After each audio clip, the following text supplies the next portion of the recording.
ప్రభుత్వ సారాయి దుకాణం అని టైటిల్ సినిమా పెట్టారు. మహిళలను కించపరిచినట్టుగా ఆ సినిమాలో కనపడ్డది. మరి మహిళ తెలంగాణ అంటే అంత ఇదిగా ఉందా? తెలంగాణలో మహిళలు ఇంత నీచంగా మాట్లాడతారా? వాళ్ళు మాట్లాడడం కాక లేడీస్ మహిళలతోటి మాట్లాడిపించారు. ఆ కోస్తా ఏంది లంజలు ఇది బూతు మాటలు. అసలు ఫ్యూచర్ ఎక్కడ పోతుంది? కల్చర్ ఏమవుతుంది? తెలంగాణని ఏం చేయాలనుకుంటున్నారు? ఈ సినిమాలు రిలీజ్ అయితే మట్టుకు మేము ఊరుకోం. ఖబర్దార్. ఆ నరసింహ దర్శకుడు నరసింహ అన్నట్టు ఆయన ఉన్నాడు కదా, అతని గతంలో అతని నేషనల్ అవార్డు వచ్చింది. అతను ఇలాగే చేసేది. మరి అతను చూడట్లేదా? మహిళలంతా అంటే ఇంత హీనంగా ఉన్నారా? మహిళలంటే అంత చులకననా? అంటే పొలిటికల్గా ఉన్నోళ్ళంతా లంజలా? అంటే ఎమ్మెల్యేలు వాడుకొని ఎమ్మెల్యేలు గెలిచిన తర్వాత మహిళలను వాడుకుంటున్నారా? అందరు ఇలాగే ఉంటున్నారా? అసలు ఏమనుకుంటున్నారు? పొలిటికల్ అంటే ఏమనుకుంటున్నారు? మహిళా మండలి అంటే ఏమనుకుంటున్నారు? అంటే గెలిచాక ఏం చూపిస్తాను బూతులు పాడుతున్నారు? ఏమనుకుంటున్నారు? అసలు ఈ సినిమా మట్టుకు రిలీజ్ అయితే మట్టుకు మేము ఊరుకోం. ఎక్కడంటే అక్కడ ముట్టడిస్తాము. ఖబర్దార్ ఖబర్దార్.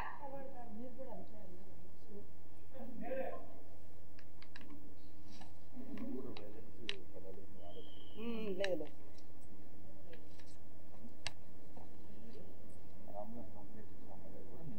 రాము అండి, తన పేరు రాము, దామోదర్ ప్రసాద్, తనడు సెక్రటరీ, ఫిలిం ఛాంబర్ సెక్రటరీ. నమస్కారం అండి. ముందుగా రోజు రోజుకు ఈ ఫిలిం ఇండస్ట్రీ వాళ్ళు సినిమాలు తీస్తున్నారు. ప్రొడ్యూసర్స్ కానీ దర్శకులు కానీ ఏ మాత్రం ఆలోచన లేకుండా సినిమాలో డబ్బులు సంపాదించుకోవడానికనే ముందుకొచ్చి ఎలా అంటే అలా సినిమాలు తీయడము. ముఖ్యంగా ఈ ప్రభుత్వ సారాయి దుకాణం అని ఒక టైటిల్ పెట్టి, టైటిల్ కూడా చూడడానికి అట్లా పెట్టారు. సరే, మీరు తాగుబోతులో ఏమైనా పెట్టుకోండి, మాకు అవసరం లేదు. మాకేంటి అసలు తెలంగాణలో మన భాష ఏంది, మన యాస ఏంది, అసలు ఎట్లా ఉంది? ప్రపంచ దేశాలే మన సైడ్ చూస్తుంటే తెలంగాణలో ఉండి పరిశ్రమలు పెట్టుకొని సినీ ఫిల్మ్స్ పెట్టుకొని ఎదుగుకుంటా ఈ తెలంగాణలో ఇంత నీచంగా ఆడవాళ్ళను మరీ ఘోరంగా ఆడవాళ్ళను సభ్య సమాజం తెరదించుకునే రకంగా ఇది ఇలా ఉంటే రాను యూత్ ఎక్కడ పోతారు? ఏం ఆదర్శంగా ఇస్తున్నాం యూత్కి? వాళ్ళు మొత్తం సినిమాలు చూసి ఇప్పటికే చాలా చెడిపోయారు. ఒక సినిమా తీస్తే మనం మంచి మెసేజ్ ఇస్తే కింది వరకు పోతుంది. మొత్తం పిల్లలంతా ఇప్పుడు ఆన్లైన్లో మొత్తము మొబైల్స్ చూసుకుంటా మొత్తం పాడైపోతున్నారు. ఇదే ఇప్పుడు నరసింహ అనే ఈయన నంది అవార్డు, ఈయనకి నేషనల్ అవార్డు కూడా వచ్చింది.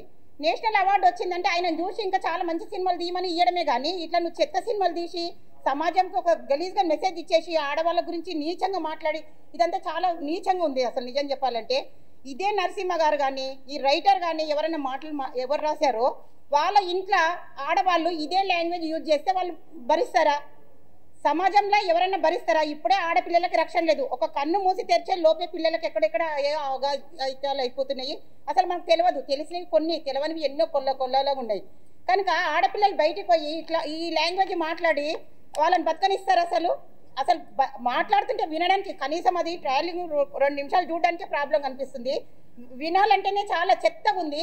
అట్లాంటిది ఒక మహిళ, అది తెలంగాణలో ఎక్కడైనా సరే మహిళలు, ఏ మహిళ అయినా కానీ అలా మాట్లాడితే ఒప్పుకుంటారా? బయటికి వచ్చి వాళ్ళ ఇంట్లో ఒకసారి ఫస్ట్ వాళ్ళ ఇంట్లో వాళ్ళని మాట్లాడి వాళ్ళు స్వయంగా అది అనుభూతి పొందమని చెప్పండి ఫస్ట్.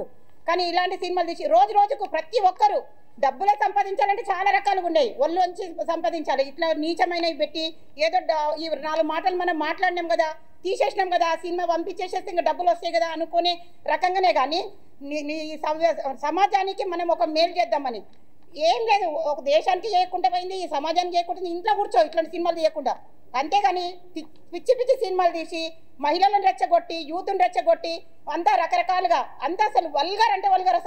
అసలు లాంగ్వేజ్ తెలుసా? అసలు నీకు తెలంగాణ అంటే ఏందో తెలుసా? అసలు భాష ఎట్లా ఉంటుంది తెలుసా నీకు? తెలంగాణ యాస ఎట్లా ఉంటుంది తెలుసా నీకు? అదన్నీ ఏమో మాట్లాడి ఏదో చేసి ఇక్కడ మా తెలంగాణకు వచ్చి పరిశ్రమలు పెట్టుకొని ఇవన్నీ డబ్బులు సంపాదించుకోవడం కాదు. మేము వాళ్ళ సినిమాకు యూజ్ చేసే పరికరాలన్నీ మేము ధ్వంసం చేస్తాము. ఈ ఛాంబర్ కానీ ఎక్కడైనా వాళ్ళ దర్శకుల ఇంటికి కానీ ఎక్కడికైనా ఇది మాత్రం ఆపలేదనుకోండి, రాను మా సమైక్య ద్వారా మావి చాలా ఉన్నాయి. ఒక సమ్ లెవెల్ ఫెడరేషన్ కాదు, టీఎల్ఎఫ్ ఫెడరేషన్ కూడా ఉంది. మహిళల గురించి మేము ఉన్నాం కనుక మా మహిళలు చాలా మంది అందరం వచ్చేసి ముట్టడి చేస్తాము. మీకు నిజంగా చెప్తున్నామండి, మీకు ఏ మాత్రం చిత్తశుద్ధి ఉన్నా కానీ ఈ సినిమా ఇక్కడే ఆపేసేయండి. ఆ చెత్త డైలాగులు ఆ చెత్త లాంగ్వేజ్ వావి వరుసలు లేకుండా, ఇంకొకటి మహిళలు ఏ వావి వరుసలు లేకుండా డబ్బుల కోసం ఏమైనా చేస్తారు అన్నట్టుగా ఇలాంటివి మాత్రం ఖచ్చితంగా చేయొద్దని నేను మనస్ఫూర్తిగా మళ్ళీ ఒకసారి చెప్తున్నానండి. మంచితనంగానే చెప్తున్నాము. రాబోయే దానికి ఏదైనా అయిపోతే మాత్రం మేము బాధ్యులం కాదు. వచ్చే పరిణామాలకి ఖచ్చితంగా మీరు ఈ సినిమాని వెనక్కి తీసుకోండి. మీ మాటలు ఇవన్నీ బంద్ చేసేయండి. ఈ లాంగ్వేజ్ ఇవంతా చేసేయండి. మీరు సినిమాలో డబ్బుల కోసం అంటే మళ్ళీ ఒకసారి కూడా చెప్తున్నా, డబ్బుల కోసం మీరు ఏమైనా చేసుకోండి, కానీ ఇట్లా చెత్త సినిమాలు తీసి యూత్ని నాశనం చేయకండి, సమాజాన్ని నాశనం చేయకండి. మీకు చేతనైతే సమాజానికి మేలు చేయండి, కానీ ఇలా చేయకండి. జై హింద్ అండి. ఇక్కడ తెలంగాణలో మన మహిళలకు ఉన్న గౌరవాన్ని మనం బతుకమ్మ ఆడటంలోనూ బోనాల పండుగలోనూ అన్నిటికీ మనం గౌరవంగా ఉంటున్నాం. కాబట్టి ఈ ప్రొడ్యూసర్లు కానీ దర్శకులు కానీ ఇటువంటి సినిమాలు తీయకుండా ఉండాలని మనం చేసుకుంటున్నాం. లేదంటే ఈ సినిమా ఇలానే మీరు ముందుకెళ్తే మాత్రం మేము మహిళా సంఘాల నుంచి పెద్ద ధర్నా చేస్తాం, ఆపేస్తామని చెప్తున్నాం. సెన్సర్ బోర్డుని అయితే కంపల్సరీగా ముట్టడిస్తామండి ఈ సినిమా రిలీజ్. ఖచ్చితంగా మా మహిళా సంఘాలంటే మహిళలంటే ఏందో చూపిస్తాం.